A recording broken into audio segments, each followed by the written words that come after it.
Vamos lá, pessoal. Nosso último bloco teórico da nossa última aula. Já estou até saudosista, já estava me acostumando com vocês, agora eu vou ficar até com saudade. Invadir a sua casa aí durante tanto tempo. Chegamos no nosso último bloco da última aula. Vou pegar os últimos incisos do artigo 7º da Constituição Federal e passar com vocês aí para fechar esse tema direito do trabalho começando do zero. Vamos lá, gente. Falamos do inciso 29, com relação à prescrição. Vamos para o 30. Proibição da diferença de salários, de exercício de funções e de critério de admissão por motivo de sexo, idade, cor ou estado civil. A ideia aqui, gente, é a proibição de qualquer tipo de discriminação nesta justiça especializada. E aí eu vou ter também, é uma ideia geral de equiparação salarial. Eu posso até falar com vocês do inciso 30, do 31 e do 32 ao mesmo tempo. Ou o 30, vou voltar ao 30. Proibição da diferença de salários, de exercício de funções e de critério de admissão por motivo de sexo, idade, cor ou estado civil. Até aqui, questão de admissão. 31.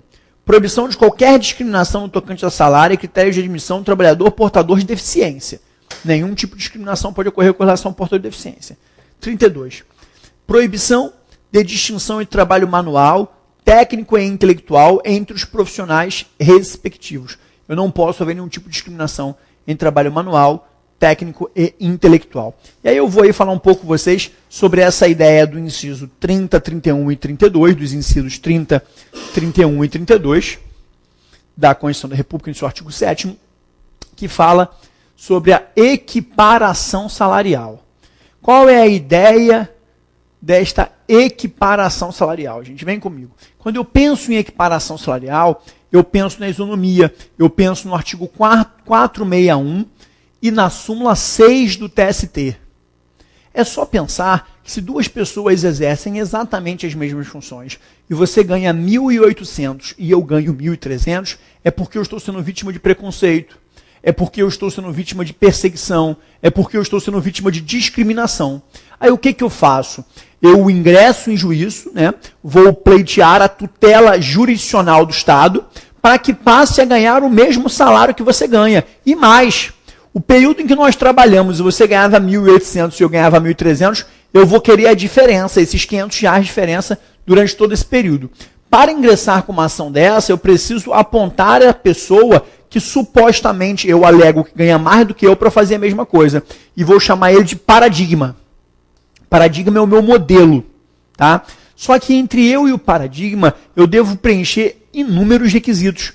Na falta de um deles, eu já não consigo a equiparação salarial. Primeiro, eu e o paradigma devemos trabalhar na mesma região metropolitana. O que isso quer dizer? Ele tem que trabalhar na mesma filial do que eu, ou em uma outra filial da mesma empresa dentro do município, ou uma outra filial da mesma empresa no município limítrofe que faça parte da mesma região metropolitana. Não é possível, gente, equiparação salarial, um empregado em São Paulo, o outro em Recife. Isso não vai ser possível, tá? De preferência que ele seja na mesma filial. Que for de outra filial, dentro do mesmo município. Que for de outra filial em outro município, que faça parte da mesma região metropolitana. Lembrando, é lógico, que não existe equiparação salarial entre pessoas de empresas distintas. A equiparação salarial ela ocorre dentro do mesmo empregador. Se vocês têm empregadores diferentes, eu não consigo equiparação salarial, tá? Uma outra coisa que vocês devem ficar atentos é no que se refere ao tempo na função.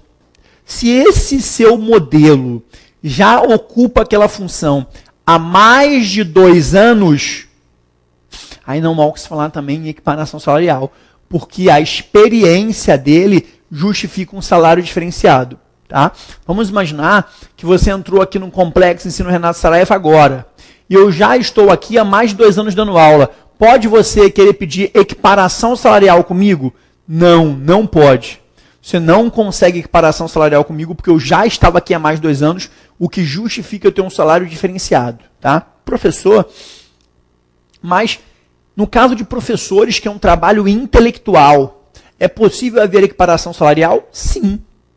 Se preenchido todos os requisitos legais, o simples fato de ser um trabalho intelectual não quer dizer que eu tenho que ganhar 1 hora aula diferente do seu. 2 advogados, 2 médicos teoricamente, devem receber os mesmos valores. Mas, se comprovado que o paradigma, né, o modelo, tem uma produtividade ou uma perfeição técnica melhor que a sua, aí não cabe equiparação salarial. Porque entre você e o paradigma deve existir a mesma produtividade e a mesma perfeição técnica. Tá? Mesma produtividade e mesma perfeição técnica. Uma outra coisa que você deve ficar atento é nunca pedir equiparação salarial apontando como paradigma uma pessoa que foi readaptada de função. Ele teve uma limitação em sua força de trabalho, o INSS ficou lá em auxílio-doença pelo INSS, o perito do INSS deu alta, mas falou que ele tinha que, a partir de agora, exercer uma nova função, porque aquela ele não podia exercer mais, por exemplo, de digitador. Aí o banco colocou ele como um atendente. E o banco pode abaixar o salário dele? Não, porque temos no artigo 7º, inciso 6º, o princípio da irredutibilidade salarial. Pode o outro atendente usar ele como paradigma? Não, também não. Porque empregado readaptado não serve de paradigma para ninguém. Lembre-se disso. Empregado readaptado não serve de paradigma para ninguém. Isso tem que ser importante para você também. Professor, eu sou terceirizado da Petrobras. Ganho R$ 2.500 da minha empresa Alfa. O meu empregador é Alfa. Quem anota minha carteira é Alfa. Mas eu não trabalho na Alfa, eu trabalho numa plataforma da Petrobras. Lá na plataforma da Petrobras tem um funcionário da Petrobras que faz as mesmas coisas que eu. Só que eu ganho R$ 2.500 e ele ganha R$ 6.000. Eu posso pedir equiparação salarial apontando como paradigma este funcionário? Não, porque equiparação salarial tem que ser do mesmo empregador. Alfa e Petrobras são empregadores distintos. Então, professor, é justo ele ganhar 6.000 e eu ganhar 2.500? Não é justo. Existe uma solução para isso, mas a solução não é por meio de ação de equiparação salarial. Você vai ter que entrar com uma ação de isonomia, com base no OJ 383 do TST. O TST editou o OJ 383, que aplicando por analogia a lei do temporário, porque no caso de trabalho temporário, o empregado temporário tem que receber os mesmos valores que os empregados do tomador de serviço. Está no artigo 12 da lei 6.019/74.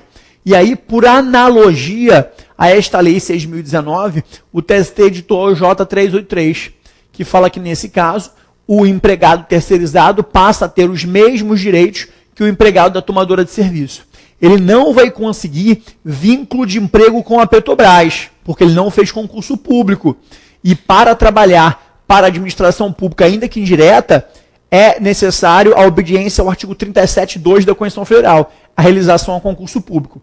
Ele não consegue vínculo de emprego, mas ele consegue, ao menos, os mesmos direitos que o empregado da Petrobras recebe. Tá? Essa diferença salarial ele vai ter direito a receber, sim, com base no OJ 383. Ok? Juntos até aqui. Fique bem atentos a esse tema equiparação salarial, tá, gente? Ele é muito importante. Para vocês terem ideia, a súmula 6 do TST, que fala de equiparação salarial, ela tem 10 itens, todos acerca do tema de equiparação salarial. De uma forma ou de outra, toda hora ele entra ali no tema equiparação salarial. Empresas de grande porte, como Vale do Rio Doce, Banco do Brasil, BNDES, dificilmente você consegue equiparação salarial dentro dela, entre dois empregados do BNDES. Sabe por quê? Essas empresas costumam ter plano de cargos e salários ou quadro de carreira. E quando a empresa possui plano de cargo e salário ou quadro de carreira, inviabiliza pedido de equiparação salarial. A equiparação salarial nunca vai poder existir. Porque se existe um plano na empresa, o plano deve ser respeitado. Se um determinado empregado entrou um ano antes de você, é possível que ele sempre esteja um degrau na sua frente. Então não tem como apontar ele como paradigma. Ah, professor, mas de acordo com o próprio plano, era para eu estar no cargo de advogado pleno e eu ainda sou advogado júnior. Então você entra com uma ação de reenquadramento, não é de equiparação salarial. No caso de haver plano e você não ter sido enquadrado no plano, a ação é de reenquadramento, não de equiparação salarial. Fiquem atentos a isso, tá? Então falamos aqui do inciso 30, 31 e 30, 31 e 32, sobre a equiparação salarial, em que você vai ter que analisar o artigo 461 e a súmula 6, tá? Vamos agora no inciso 32. Proibição de distinção entre trabalho manual, 33. Proibição de trabalho noturno, perigoso ou insalubre a menor de 18 anos e de qualquer trabalho a menores de 16, salvo na condição de aprendiz a partir dos 14 anos. Antigamente, antes da emenda constitucional 20 de 98, você podia ser empregado a partir dos 14 anos e aprendiz a partir dos 12. Houve uma alteração na Constituição da República para aumentar essa idade. Aquele famoso jargão, lugar de criança é na escola. Razão pela qual você só pode ser, a partir de 1998, aprendiz a partir dos 14 e empregado a partir dos 16. Lembrando que esse aprendiz vai ser aprendiz até os 24 anos, tá? E que esse empregado a partir dos 16, ele pode ser empregado, mas ele tem algumas restrições. Quais são as restrições que envolvem esse empregado a partir dos 16 anos? Ele não pode trabalhar, próprio artigo 7º fala, ele não pode trabalhar em ambiente perigoso, não pode trabalhar em ambiente insalubre e não pode trabalhar em horário noturno. Professor, a autorização dos pais, nesse caso, supre essa proibição? Não.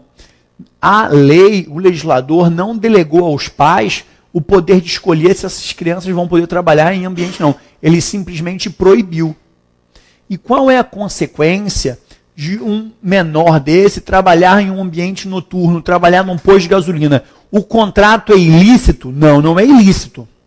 Porque contrato ilícito não gera efeitos. Se um menor trabalha num posto de gasolina, um posto de gasolina não é algo ilegal, mas o menor não pode estar ali. E aí o contrato é proibido, ele vai ter que ser rompido ali e todas as verbas anteriores àquele momento devem ser pagas ao menor. Tá? O menor recebe tudo o que tem que receber, mas dali em diante ele não pode mais dar prosseguimento ao contrato de trabalho. Tá? No que se refere a peso, o menor só pode ser explorado até as 20 quilos de trabalho contínuo e 25 ocasional. O mesmo artigo que se aplica ao trabalho da mulher, que é o artigo 390. Então, ao menor, se aplica a regra do artigo 390 da CLT. Ele só pode trabalhar tracionando 20 quilos de trabalho contínuo e 25 quilos de trabalho peso ocasional. Tá? Lembrando que menor não pode fazer hora extra, você não pode esquecer disso. Tá? Menor pode receber salário, ele pode firmar assinatura em recibo de salário, mas não pode firmar recibo de rescisão contratual. A rescisão contratual deve necessariamente ser assistida pelos seus responsáveis. Tá? Nós encontramos isso no artigo 439, e que não corre prescrição contra menores. Artigo 440. Tá? Professor, eu preciso de autorização do meu pai para começar a trabalhar com 17 anos? Não, você não precisa de autorização do seu pai. Mas se o seu responsável encontrar você trabalhando em um local insalubre, perigoso, noturno, ele pode determinar a ruptura do contrato de trabalho naquele momento. Mas a lei não prevê nenhuma formatação de uma declaração de autorização dos pais para que ele possa trabalhar. Lembrar também que o Ministério do Trabalho aponta as atividades proibidas aos menores, porque é proibido ao menor trabalhar em local que prejudique a sua formação moral. E uma das principais atividades famosas que é proibida aos menores, que está proibido aos menores, é o serviço doméstico. Apesar de nós encontrarmos, país afora, inúmeras empregadas domésticas menores de 18 anos, o menor não pode exercer serviço doméstico antes de completar 18 anos. Tá? O que acontece é que muitos menores trabalham na informalidade, sem ter a sua carteira de trabalho assinada. Tá? Isso vai trazer um prejuízo para eles ao final da vida no que se refere à aposentadoria. Para que você possa se aposentar, é indispensável tempo de contribuição. Se ele não tem carteira de trabalho anotada, o empregador não recolhe previdência. Se o empregador não recolhe previdência, ele não tem tempo de contribuição. Então, esse período não está sendo somado para que um dia ele possa se aposentar. Isso é um grande prejuízo para ele. Ok? Menor, fiquem aí. Tem um capítulo na CLT que que começa a partir do artigo 400 aproximadamente, só de proteção ao trabalho do menor, vocês devem estar atentos a isso, tá? Passamos menor, nós temos aí o inciso 34, igualdade de direitos entre o trabalhador com vínculo empregatício permanente e o trabalhador avulso. Galera, quem é o trabalhador avulso? O trabalhador avulso é aquele trabalhador portuário. Ele é regido por uma lei, Lei 8.630/93. É a lei que regulamenta o trabalho portuário. E ele, na Constituição de 88, ao apagar das luzes, entrou no último inciso aí, que é o inciso 34. Dizem que o Sarney, que era o então presidente à época, pediu e forçou uma barra para esse inciso 34 em homenagem ao irmão dele, que foi um portuário. Isso se encontra nos livros de doutrina. Não posso afirmar a vocês, fiz uma pesquisa histórica se realmente é verdade. Eu li e estou passando a informação adiante. Mas não me importa. Fato é, por este motivo ou por outro, os trabalhadores avulsos foram equiparados aos empregados urbanos. Como é que funciona esse negócio do trabalhador avulso? Você tem uma matrícula no porto de estivador. Quando chega um navio, o navio vai no OGMO, órgão gestor de mão de obra, buscar trabalhadores para que ele descarregue o navio. O OGMO faz a organização desses trabalhadores e chama eles em ordem cronológica. Se chegar a sua vez, você começa a trabalhar. Se não chegar a sua vez, você fica aguardando. O OGMO faz 3 chamadas por dia. Quando você for chamado, hoje, amanhã ou depois da manhã, você trabalha num determinado navio e depois vai para o final da fila de novo. Tá? Esse OGMO é quem vai fazer todo o recolhimento do seu dinheiro. Ele vai cobrar do comandante do navio salário, além do salário da hora trabalhada, ele vai cobrar todos os encargos, o recolhimento previdenciário sobre aquela hora,